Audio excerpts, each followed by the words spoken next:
Welcome back, everybody. On this week's episode of Murder, She Wrote Monday, I'm going to review Birds of a Feather. So this time, Jessica travels to San Francisco to attend the wedding of her niece, Victoria Brandon, to Howard Griffin. Victoria admits that she's having second thoughts, not because she doesn't love Howard, but because she thinks he's hiding things from her. You know how they say there's nothing quite so romantic as San Francisco after dark? I wouldn't know. I've been here for 5 days, and for 5 straight nights, Howard has been working.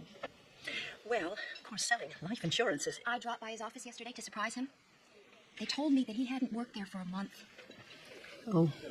And yesterday I met him for breakfast, and he had these circles under his eyes, and he smelled like perfume. Of course, some men do wear clothes. This afternoon at the chapel, he lent me his handkerchief.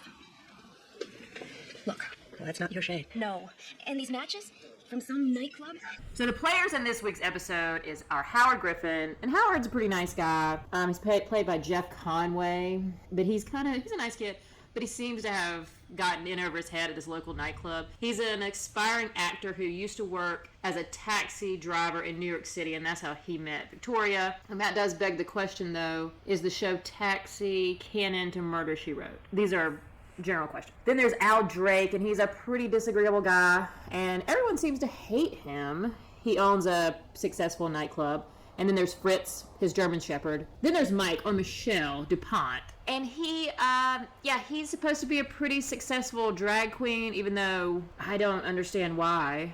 He doesn't seem to be that good at the art of drag, let's just say. Then there's Victoria Brandon, and she is Jessica Fletcher's niece. One of her many nieces. So if her maiden name is Brandon, I don't think she's Grady. She's definitely not Grady's sister, because Grady's last name is Fletcher. And so Victoria might be Jess's niece from one of a brother of hers, maybe. I don't know. Jessica's family tree is all over the place, but I think that Jessica and Victoria are blood relatives.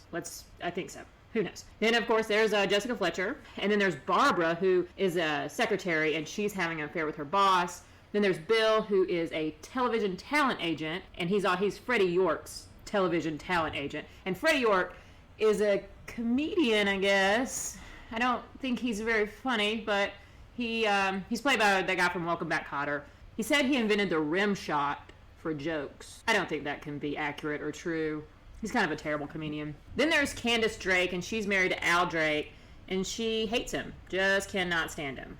And then we have the law enforcement, of course. And then, of course, we have the law enforcement in San Francisco, Lieutenant Floyd Novak. Then we have the cockatoo, who plays a really big part in this story. And then we have George, Lieutenant Floyd's cat. So one of the most interesting parts about this, or the part that I found pretty interesting, is that when Victoria is talking about her fiance, Howard, she does say that he drove a cab and he was a part-time actor, which is what Jeff Conway's character, Bobby Wheeler, was in Taxi. So I think Taxi might be canon to Murder, She Wrote. And it also seems like Jess cannot go 24 hours without a Maine lobster, even though those Maine lobsters look pretty lethargic. IMDb told me that a young, unknown George Clooney had a bit part as a waiter in the drag club scene, but I really couldn't find him, so if you can, please let me know. So we start with Vicky talking to the priest about her upcoming wedding. She's just flown in from New York City to San Francisco, and she's just talking to the priest about, the upcoming wedding.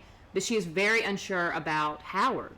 And she has learned that Howard, he said he was selling life insurance, but he's not selling life insurance. He hasn't been selling life insurance for a month. And he's been working all these nights, and she does not know what he's doing. And she has all these clues that he is not doing what he says he's doing. So, of course, she tells Jessica all about this, and they go and investigate. Listen, she hired the right person. She got the right aunt for the job. So Howard has these matchbooks all over his apartment of this nightclub. And so Jessica and Victoria go to this club to try to find out, where Howard is, what he's doing. And they encounter the world's worst comedian in Freddie. And then they see the world's ugliest drag queens. These guys are not good. They are never going to win RuPaul's Drag Race. There's no way. No. They would be kicked out immediately. And then, of course, there's some commotion, and there's been a murder. And it's Al Drake. He's been murdered. Everyone hates him, so it's kind of fun. And a patron tackles a guy to the ground, one of the drag queens, and his wig falls off, and it's Vicky's fiance, Howard. And the person that's murdered, of course, is Al Drake. And, of course, Jessica Fletcher, she's got off the hook for the murder.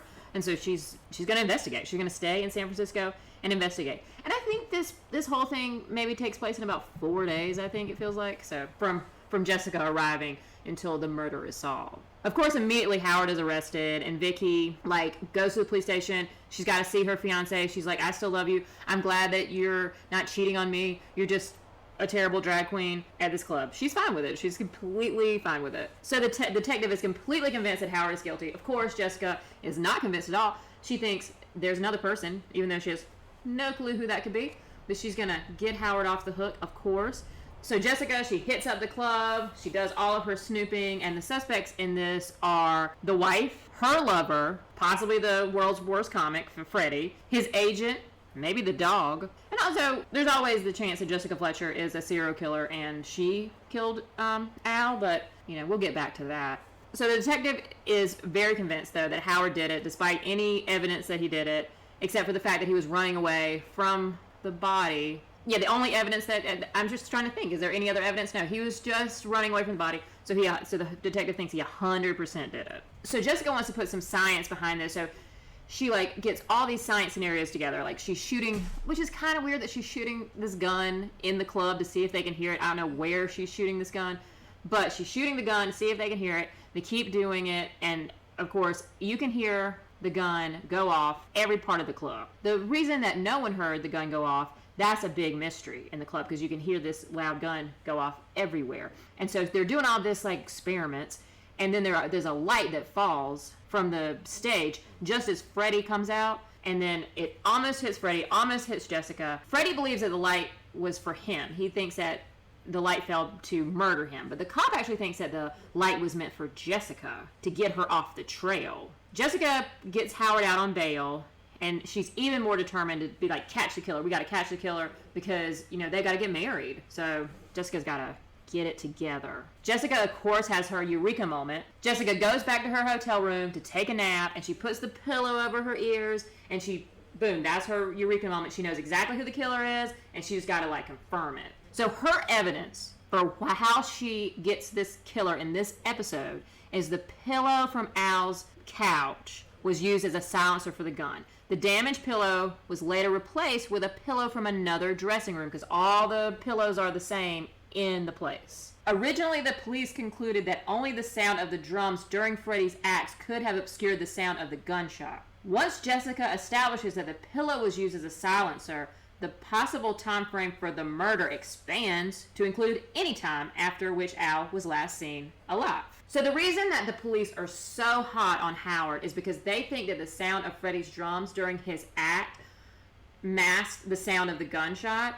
But then once Jessica established that the pillow was used as a silencer, the possible time frame for the murder expands. And so the murder could have been during Howard's act, the murder could have been during Freddie's act, and the murder could have been during Mike's act. And then also there were feathers found on Al. The police thought the feathers were from the bird that Al had in his office, but Jessica was like, no, the feathers are from the pillow. So that means that Freddie no longer has an alibi for the murder, because his alibi for the murder was I was on stage. So there you have it. The world's worst comedian, Freddie York, is carted away to prison. And Howard and Vicky, they are free to get married. Nothing really erases a violent death quite like a wedding. So my review of this episode, the episode is pretty simple. I've seen a lot more complicated ones than this one. The episode is pretty light in tone. I give it 3 stars. The cast is pretty good, and I like the campy tone of this one. So let's do a little murder rewind. The motive for this murder was to escape a contract. Freddie wanted to escape his contract at the nightclub. The weapon was a gun. The murder happened off screen, and then the body was comfortably seated behind a desk. The murderer was Freddie York. Could Jessica have done it? I don't know. There was a moment, I think, where she, could have excused herself at the club, but I don't know. Freddie, he confesses pretty quickly in this one, so this might not be one of Jessica's victims, because she, as we all know, is a master serial killer. It has to be. There's too much death around her. Has to be. So I'm going to rate the law enforcement in this one. Lieutenant Floyd, he's a 3 out of 5 stars. He's not the worst detective that I've ever seen on Murder, She Wrote, but he does work with Jessica. And again, I don't know why the police work with Jessica, but they do. They just, every time. Almost every time they're like, oh, yeah, you can totally solve the case, pedestrian. Absolutely, come on in. But I will give him a 3 out of 5 stars for his detective work. And also, too, really, Howard, I mean, he did look like a pretty good suspect at one point. So, yeah, I feel like Floyd did it. He did a good job. So let's talk about the sexual tension in this episode.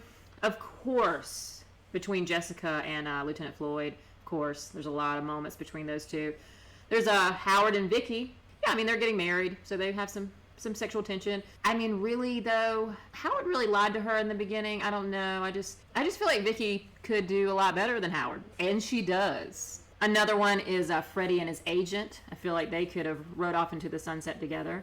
And then the world's worst drag queen and Al's wife. They're having an affair, so yeah, they have a lot of sexual tension as well. So that was a pretty good episode of Murder, She Wrote, and I hope you join me next Monday for Murder, She Wrote Mondays. And don't forget to like, comment, share, and subscribe if you want more of these. And tell me what you thought about the episode if you watched it. Bye for now. Freddie York, I'm here to give you some yaks. I'm the first guy that did his own rim shots. Hey, I wanted to look good for the show tonight, so I went to a barber shop right before the show. I figured I'd get a shave, a shoe shine, a manicure that works, right? Guy's shaving me. I look down at this girl who's giving me a manicure. She's really cute. I said, listen, I'm Freddie York. I'm the comedy star La Champagnon. Why don't you come catch the show tonight? She said, I'd like to, but I'm married. I said, come anyway. Tell your husband you're going out with the girls. She said, you tell him he's shaving you. Surely murder isn't the answer.